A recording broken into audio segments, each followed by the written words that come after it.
Hello and welcome to a Smurd video, and we are looking at Mighty Morphin issue 9, and we get the little flashback again, which is around Zordon's past, and specifically around the Zeo crystal, which is something that has been bubbling in the background for the last sort of 5 issues, and I've got to say, I've probably really enjoyed it, and in my mind, I've got a theory of who becomes Lord Zed. Now, this part is the part where the creature's dedication to protecting the Zeo crystal is put to the test, and they're from the M51 galaxy, which you remember Master Vile conquered at some point in his reign as well. So what it is, they end up putting a spell on the Zeo crystal, and nobody can know. So only the Guardian, who, if I remember rightly, he's actually Zordon's second in command, knows about this, and I'm not sure what the agenda is other than just protecting the universe and just nobody can know. But Lord Zed, who I believe is Zordon's mentor, is going to grab the crystal. Whew. It begins. So back on Earth, we are getting the aftermath of being in the protective bubble, and they've got extra homework to do. However, Matt takes advantage of him being a Power Ranger, and much to the other Rangers' dismay, goes off to do Ranger stuff, and he gets a little bit of extra few days to complete his homework. Talk about unfair. Meanwhile, Skull is desperate to find news on Candice and their rival, who is also doing a documentary, may hold the key to that. And however, he agrees to this happening, but Bolt can't go. However, Aisha and Kimberly desperately want to tell Skull that his girlfriend is an alien, but they cannot. Squat and Bamboo try to share some food with our friend. However, she is not interested. But Bamboo's actually poisoned the jelly, which is fun. And there's a bit of fun with mind reading, etc. Because Altorians can read minds. I'm not sure whether that's true or not. We don't really know much about them. So it could easily be true. Anyway, Squat ends up running for cover after she plays her little mind tricks with him.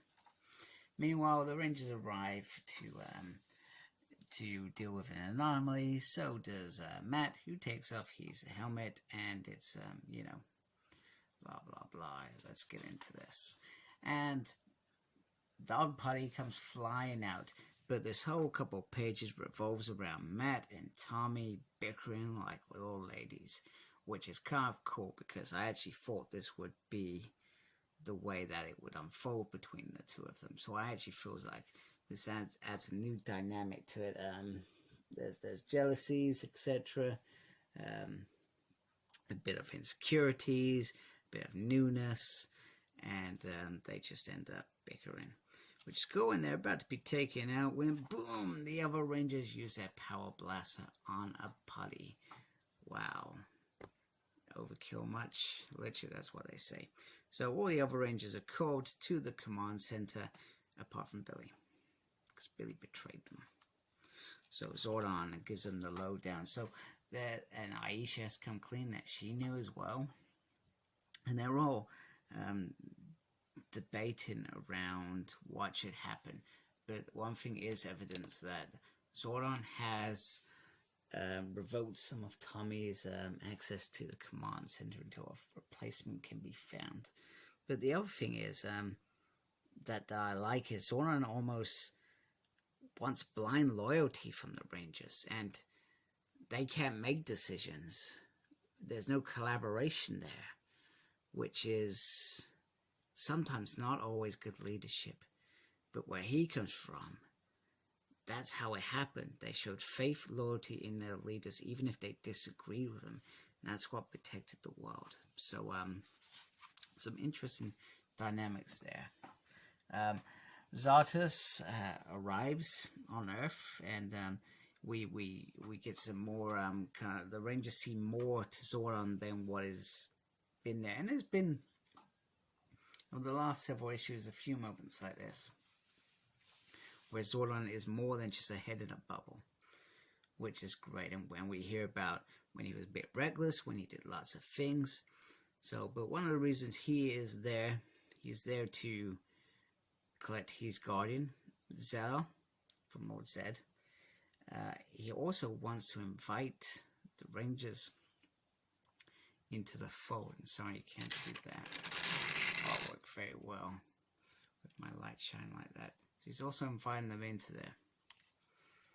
Okay, so the next bit, which I feel like proves my theory more and more. So Zed is chatting to Zola, and he talks about how he's been killing Eltarians for centuries, which is true. I've no doubt about that.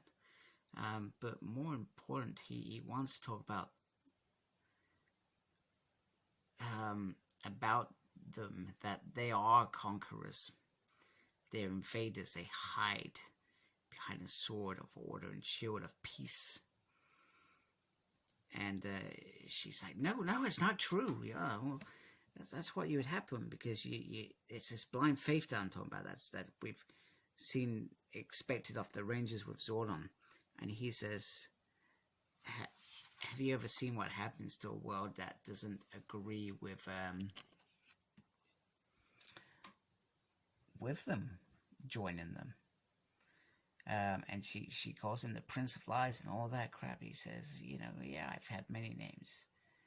And then she's like, you know what, just get over with. Just kill me, torture me, do whatever you gotta do. And he's like, no, when we're done, you're free to go.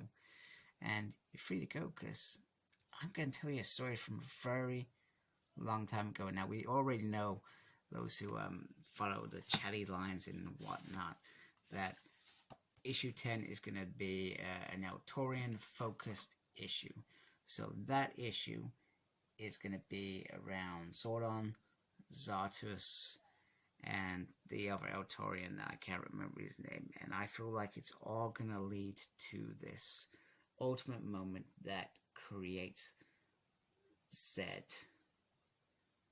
It's gotta be all around that. I'm not sure the ins and outs, but it's either gonna be, who I think it is gonna, as Zordon put it, sacrifice himself for the greater good, or it's gonna be something else.